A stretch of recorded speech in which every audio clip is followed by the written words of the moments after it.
Commission. Please call the roll.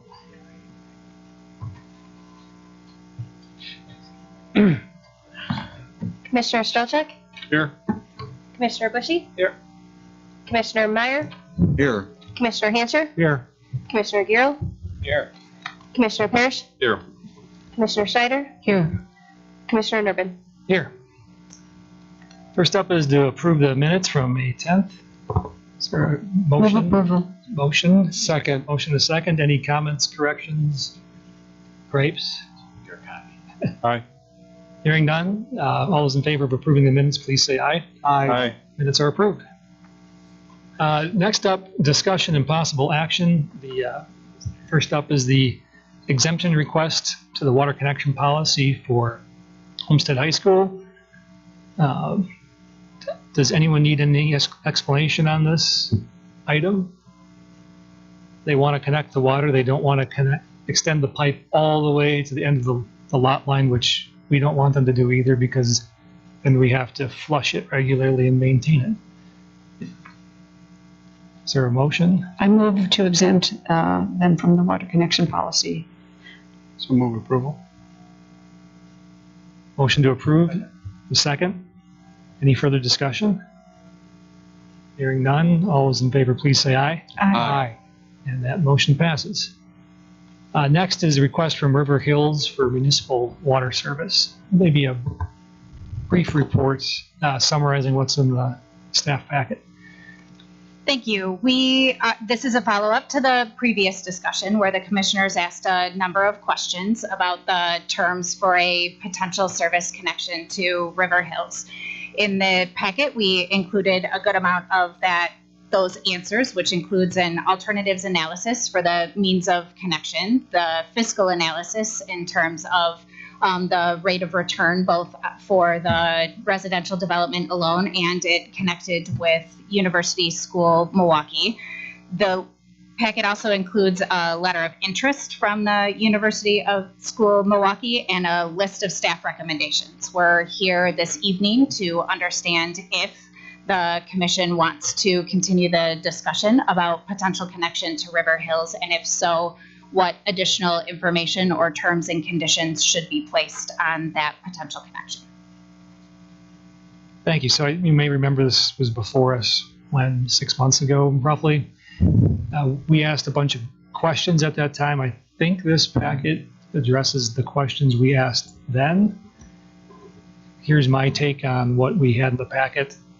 The connection makes no sense if University School is not included. I think it becomes financially upside down on the long-term maintenance aspect, but with University School in the project, it is more than made whole over the life of the development, at least given the numbers and the preliminary estimates here.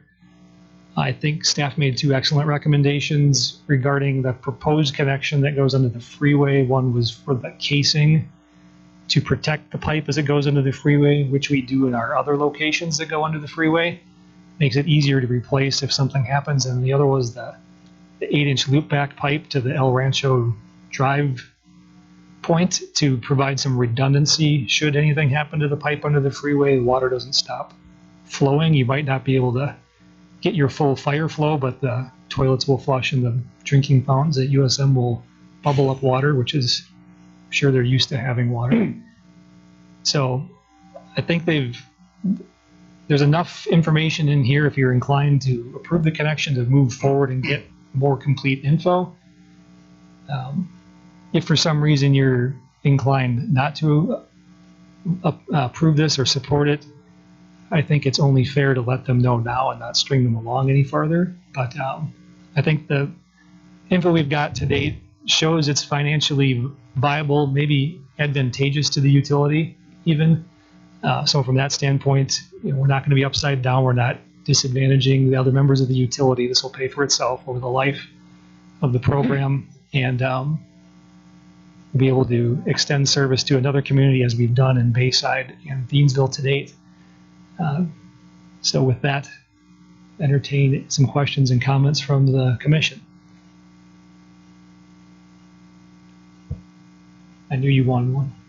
Thank you, Commissioner Mayor. Parrish. Thank you, Mayor. First of all, great job to Director Lundeen, Boyd, Driscoll. When you read the correspondence, you are clearly looking out for the best interests of the city, and we're lucky to have intelligent people like you on staff. To Mayor Nervin's point, we need to either tell them we're not interested, or we need to tell them additional information that we need to get to yes, which is what I would like to do. I'd like to try to get to yes. I do continue to have grave concerns about providing water for other communities for a couple of reasons. However, one data point I would like to know is the actual cost if there was a failure for the repair or replacement after it failed, and then an updated life cycle chart. Updated life cycle chart, I think we incorporated, but we'll specify the first one where you talked about replacement, you mean of the entire system? Whatever the most likely, obviously we don't know what will happen in a failure event, but let's say it's like $1 million. Update the chart to show us what that curve looks like. It may be that it makes that when all is said and done, that it would have been a 0% ROI, and we may have been better off not doing it. Or maybe we could structure the agreement differently to mitigate that risk. Another clarification I would like is, can we get a longer warranty period by the developer? What's the longest warranty that we could demand as part of our contract and agreement? And my final point is for Attorney Sajak, and I would like an internal memo, possibly to Common Council only. I'll leave that to the mayor and staff to discuss. But as you know, we do have water contracts where we get water from. We don't pump the water out of the ground. It's provided from someone else.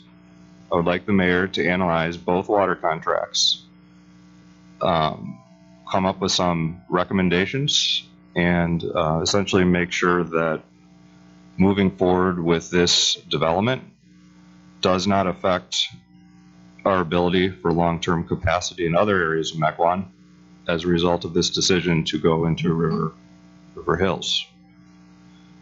So, and then we're looking to you for your recommendations on how to remediate risk on this so that we can get to yes.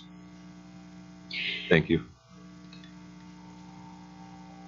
So maybe this is a question for city water, but I think they have assessed or would assess as part of the formal connection process the impact to the other users. That is part of our connection policy, I believe. Maybe come up and grab a mic. Part of what we assess when we entertain a new connection is the impact to other users on the system and the ability to serve everyone water. I'm getting at the new development thing, and I don't really want to get into that. Sure. So, Yeah, so I mean, Just asking if we do consider that. I think it's the same thing we do for every other connection. yeah, so in the memo, we discuss like, the different impacts of connecting them. Like, there's also advantages, and advantages and disadvantages. So like, if we do the loop all the way up to El Rancho, we're actually not only looping everything through River Hills, but also loops back for customers, back into Mequon. So that's a plus for the system. But obviously adding customers, it then adds to the demand on our existing connection points. So there's always trade-offs. Yep. So have we?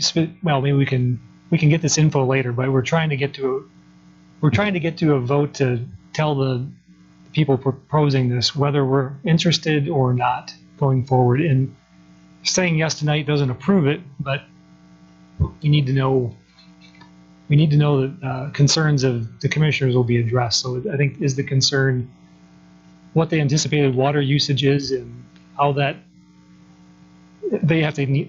We talk in generalities, but I think they need to know. I understand.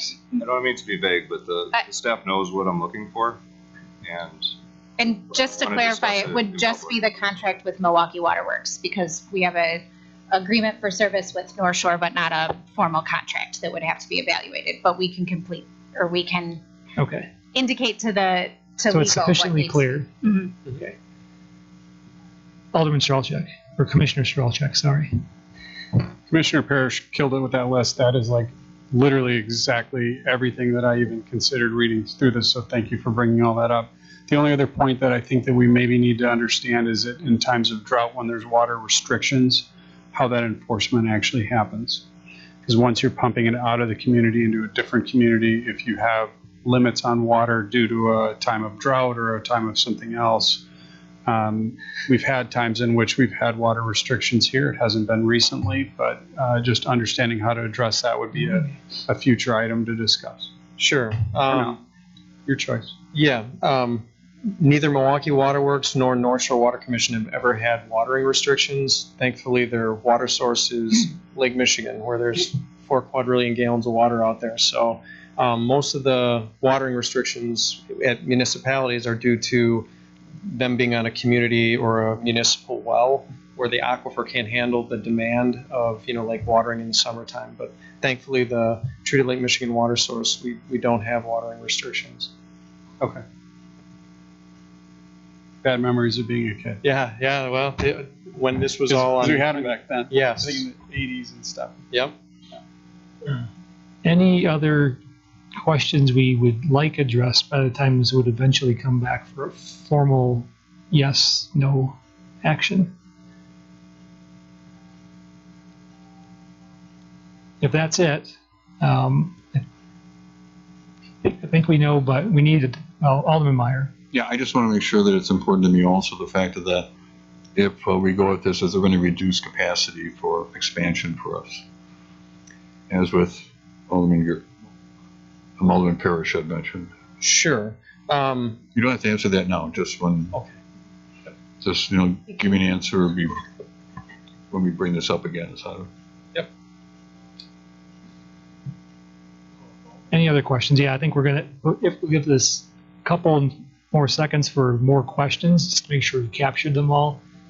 And then I'm going to ask for a show of hands who's comfortable moving to the next step. This isn't saying we'll say yes someday, but we better be darn sure if we get our questions answered that we're ready to say yes and not string them along.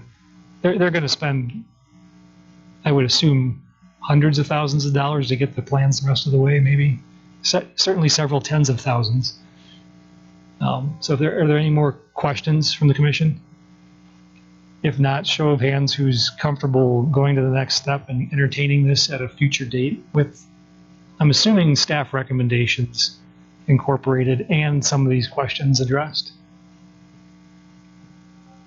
I'll start by raising my hand. Everyone, looks like we have overwhelming majority at the time. So